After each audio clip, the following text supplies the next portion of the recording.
안녕하십니까. 박훈탁TV입니다. 미국도 영원한 제국은 아닙니다. 미국이 영원한 제국으로 살아남으려면 반드시 근본위제를 회복해야 됩니다. 로마 멸망의 원인은 화폐가치 붕괴였습니다. 납덩어리 은하를 받은 로마 병사들이 다 집에 가버리는 바람에 로마가 멸망한 것입니다. 미국이 근본위제 회복으로 달러와 가치를 유지하지 않으면 군대 유지에 실패하고 멸망할 것입니다. 방송 시작하겠습니다. 구독 버튼, 알람벨 버튼, 좋아요 버튼 부탁드립니다. 영원한 것은 없으며 국가도 예외는 아닙니다. 위대한 나라와 제국이 몰락하는 이유는 복합적이지만 위대한 나라가 쇠퇴하고 무너지는 것을 보고 싶다면 가치의 포기와 재정적인 무책임을 통해서 문화를 말살시키고 경제를 파괴하는 모습을 보는 것으로 충분합니다. 부자연스러운 문화, 경제적 여건은 불가피하게 사회적 양극화와 시민 불안으로 이어질 것입니다. 이것은 민주주의의 침식, 더 적은 자유, 더 적은 경제적 기회로 이어집니다. 팬데믹으로 인해 우리는 개인의 자유가 희생되고 전 세계적으로 권력의 축적과 중앙 집중화를 목격했습니다. 현재 워싱턴과 동부 엘리트들은 미국인들에게 자신들의 문화적 견해를 집요하게 강요하고 있습니다. 언론계, 학계, 기업 부문 및 거의 모든 기관을 통제하는 이 나라의 진보주의자들은 미국이 구제할 수 없을 정도로 인종차별적이고 사악하고 억압적이라는 주장을 역설합니다. 이러한 관점에서 좌파 엘리트는 미국이 앞으로 나가려면 대대적인 국가 개편이 필요하다고 주장합니다. 기억이 없는 나라는 좀비이고 과거를 삭제하면 미래가 파괴됩니다. 좌익 극단주의자들이 정치적 논쟁을 주도하고 기념비를 파괴하고 언론의 자유를 공격하고 트위터 폭도들을 불쾌하게 만드는 모든 것을 검열하면서 미국은 공산주의 독재로 가는 길에 서 있습니다. 현재의 추진력이 견제되지 않고 계속된다면 미국 역사의 전면적인 수정과 진보적 사회주의 가치의 강력한 이행이 미국에서 이루어질 것입니다. 중앙집중식 정책과 혼합경제로 인해서 유럽은 수십 년 동안 경제 쇠퇴를 경험했습니다. 미국은 제한된 정부, 재정적인 책임, 자본주의 및 자유기업의 전통 때문에 이러한 운명을 피해왔습니다. 그러나 지금은 미국에서도 사회주의적 권한이 계속 증가하고 끝없는 양적 완화와 함께 대규모의 비생산적인 정부 지출이 최근 몇 년 동안 표준이 되어버렸습니다.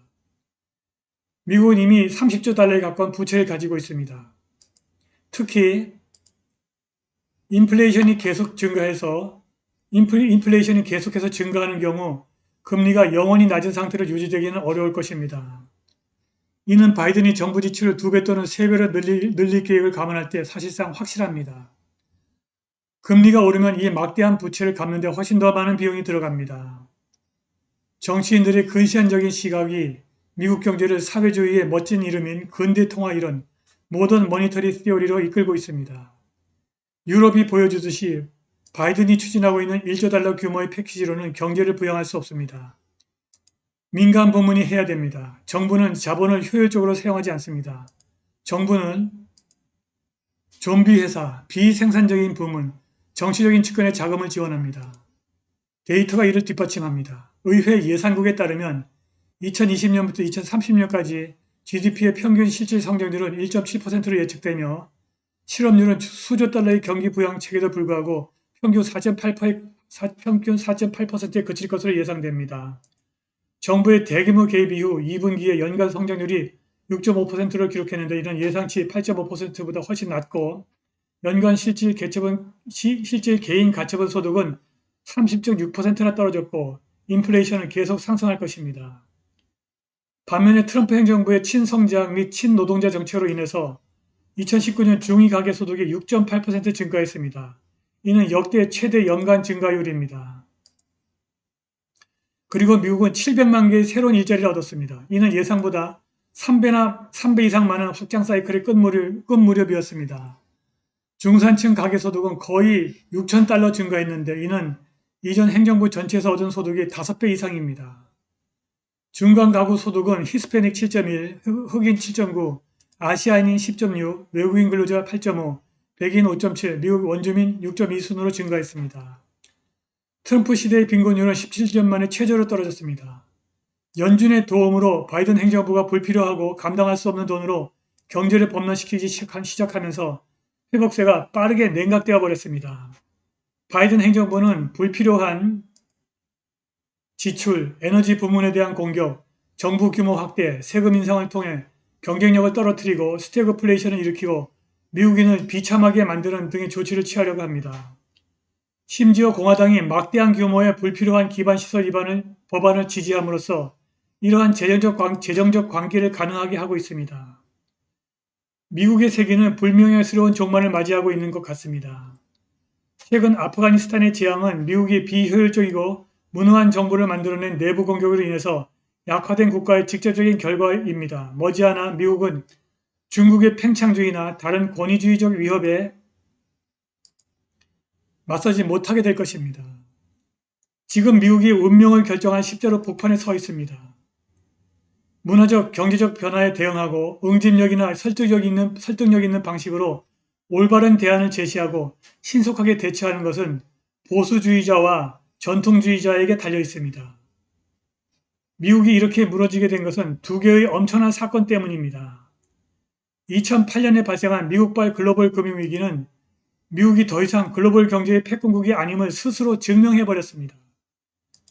금융위기를 막아야 할 패권국이 금융위기를 만든 것입니다. 중국 전문가 러시 도시는 The Long Game, China's Grand Strategy to Displace American Order라고 하는 저서에서 2008년 금융위기로 인해서 중국은 미국이 쇠약해지고 있고 미국의 경제 및 정치 모델이 효과적이지 않다고 믿게 되었다고 합니다. 그리고 베이징은 미국 패권을 빼앗으려고 아시아 내 중국 질서의 기반 구축에 더 집중하기 시작했다고 도시는 덧붙였습니다. 그리고 50년 전 1971년 8월 15일 닉슨이 발표한 달러화와 금태환 정제는 미국 패권에 발생한 결정적인 균열이었습니다. 미국이 근본이제를 포기하지 못했더니 자본주의 망했다면서 잔치를 했다고 합니다.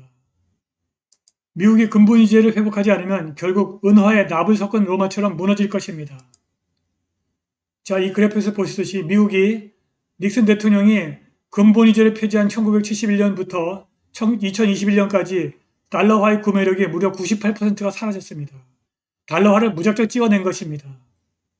이와 똑같은 현상이 로마에서도 발생했습니다. 로마 멸망의 원인은 화폐 가치의 붕괴였습니다. 로마의 화폐 단위는 은화이고 데나리우스라고 하는 은화입니다. 그런데 로마가 망할 무렵에는 이 데나리우스의 은화의 비율이 5%에 불과했습니다. 미국이 근본이제를 회복하지 않으면 글로벌 패권국의 지위를 유지하기 어려울 것입니다. 미국이 지금처럼 계속 달러화를 찍어서 달러화 가치가 계속 폭락한다면 납덩어리에 불과한 은화를 받고 집에 돌아가 버린 로마 병사들처럼 미국 군인들도 종이장에 불과한 달러화를 받고 집에 가버릴 것입니다. 만일 그렇게 된다면 모든 국가들이 각자 도생의 길로 접어들 것입니다. 박훈탁TV가 구독자 여러분들의 각자 도생을 도와드릴 것입니다. 오늘 방송은 여기까지입니다. 감사합니다.